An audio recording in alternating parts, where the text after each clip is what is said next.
Migrants will be housed in army barracks in Scotland and the south of England from as early as next month, according to reports. It comes as Prime Minister Sir Keir Starmer is piling pressure on the Home Office. Apparently, he wants them to end the use of asylum hotels by the end of the year. Well, around 900 migrants will be housed on those sites, with more set to be considered. We're joined now by the Defence Minister Luke Pollard. Good morning to you. So talk us through these plans then. You know, we understand that these military bases are going to be used to house asylum seekers, but, you know, they are more expensive than hotels, and we know that there are real issues with the conditions that people are kept in when they're there, because we've had previous sites that have had to be closed down because of this. So is this a realistic plan? Yes, it is. I mean, the Prime Minister has been very clear that he wants to see every single asylum hotel closed. We're committed to do so by the end of the Parliament, but he wants to see them all closed sooner, as I imagine all your viewers do as well. He's asked every single government department to step up, and the MOD is doing so. We're in discussions with the Home Office about a number of sites. It'll be for them to announce the precise locations in due course. But what we're providing is the base to the Home Office that provides adequate accommodation. It's not luxury by any means, but it's adequate to house people. And that means that we can speed up the closure of asylum hotels. We've closed 24 in the last year, saving £1 billion. But I want to see every single one of them closed, as does the Home Secretary. And the MOD is doing what we can to support that overall government mission. If we just look at the numbers at the moment, we understand that there's the potential for 300 in Inverness, 600 in Crowborough. That's 900 out of some 32,000 currently in hotels. So there's a big gap there, isn't there, between those proposed numbers and the numbers that actually need housing? That's right. I mean, we've started early discussions about military and non-military sites, looking at how the MOD can support the setup of accommodation. That's something that we can deliver worldwide in support of our global operations. And we're looking at how we can deliver some of that support here in the UK as well. The two sites that that has been mentioned in the media today, we're investigating with our Home Office colleagues about how we can bring sites like those similar online shortly, because if we can step up and support the Home Office in closing asylum hotels, I think we should, because the government's listened loud and clear to the view of the public. We've seen it from the strong feelings over the summer in particular, that the public don't want to see asylum hotels used, neither do we. And that's why we're looking at not only slowing the flow of asylum seekers coming to the UK on those dangerous small boats with international agreements with France and our other allies, but hiring more caseworkers to process that huge backlog that we inherited at the general election. That's been cut by 24%, but we have to do a lot more. And this is a whole of government effort, with us all stepping up to support the closure and securing our borders. Can I just pick you up, though, on the question Charlotte asked you about cost?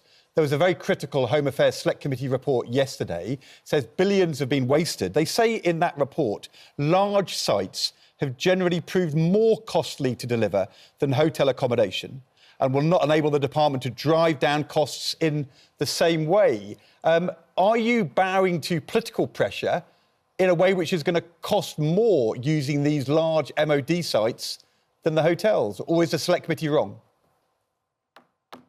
No, I think the Select Committee is entirely right to highlight the failures of the past that they investigated. What we need to do is learn from those, looking at the experience of, in particular, the last government when they opened some large sites, to make sure that we can get it right. But I also think it's right that we listen as a government to the very strongly held views around communities that have asylum hotels in, that want to see them closed. And so there is a balance to be struck here.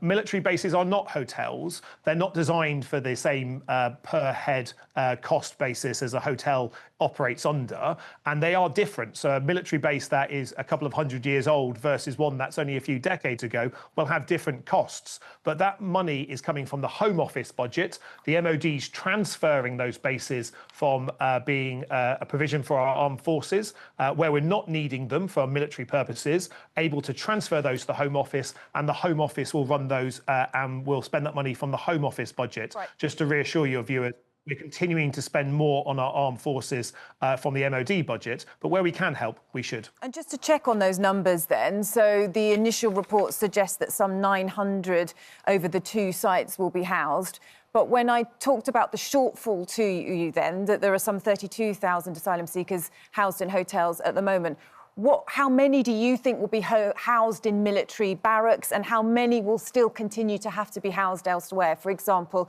in houses of multiple occupancy within the community?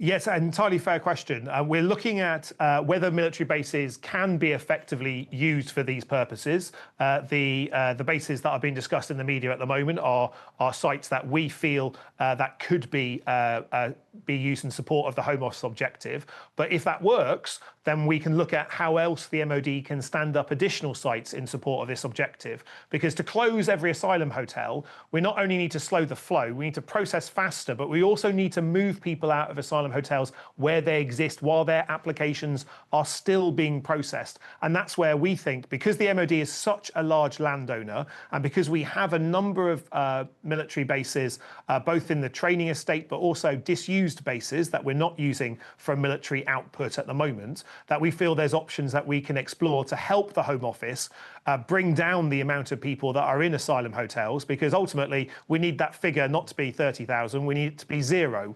And that is what we feel is a contribution that the MOD can make. And I think it's right that we have listened, and it's right that we step up. But as the Home Affairs Select Committee report yesterday made very clear, it's also right that the Home Office looks at what lessons can be learned, looks again at some of the contracts for running these bases that were signed by the last government, and tries to get more value for the taxpayer, as well as achieving the objective of closing asylum hotels. The Ministry of Defence, we're here to help, says the Defence Minister, which is very good to hear. Can I just turn to the announcement yesterday? The British government has championed the selling of 20 Typhoon jets to NATO member Turkey, an £8 billion deal, safeguard lots of jobs. This is to Turkey, a NATO member.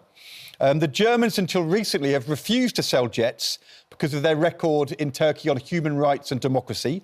The Americans have highlighted their media censorship, restrictions on free speech. The Greeks have been very worried about Turkey-Greek relations and what these fighter jets will be used for. Kurdistan on the Turkey border, a long-standing ally of ours in the fight against Daesh. How confident can we be these fighter jets are not going to be used for purposes which the British government and the British people will then find quite distasteful? So all Eurofighter nations, including Germany, have approved the export of Typhoon jets to Turkey. The export secures 20,000 jobs across the UK. It's an £8 billion order, and in particular will help those workers in Lancashire, Bristol and Scotland. But there's 330 companies across the UK that will benefit from this order. We feel it's the right one to support our NATO ally. We have very close relations with Turkey. We know that the location of that country means that there's a number of threats that they are seeking to mitigate. But we also know that any good ally presses our friends to achieve the objectives that we commonly share. And the best way I've found in my time as a minister is to have those conversations privately with our allies. It's not exactly a model democracy, is it, Luke Pollard, to Turkey? Not exactly a model democracy. I mean, if they started to use the jets the wrong way, do you have the power within these contracts to say enough's enough? Yeah, so it's not just the provision of the physical jets. The contract also includes training and servicing arrangements that will be long-lasting into the future, which is the reason why it is such a large figure that will benefit the UK economy and our jobs. But we have very close relations with our Turkish friends. We have an understanding about what they want to be using those jets for, why they were procuring them in the first place. And Turkey, like any NATO member, faced with a more challenging world, which we are seeing, will want to invest in its defence and security arrangements. We're supporting the increase in UK spend with UK industry, but to maximise the opportunity to make defence an engine for growth in every single part of the region, a nation and region of the UK, bringing in export orders to make us truly interoperable across our NATO allies is a really good way of supporting jobs and also supporting security arrangements for our friends across the NATO alliance. Luke Pollard, Defence Minister. We will watch this carefully, but good news on jobs. Thanks for your time this morning.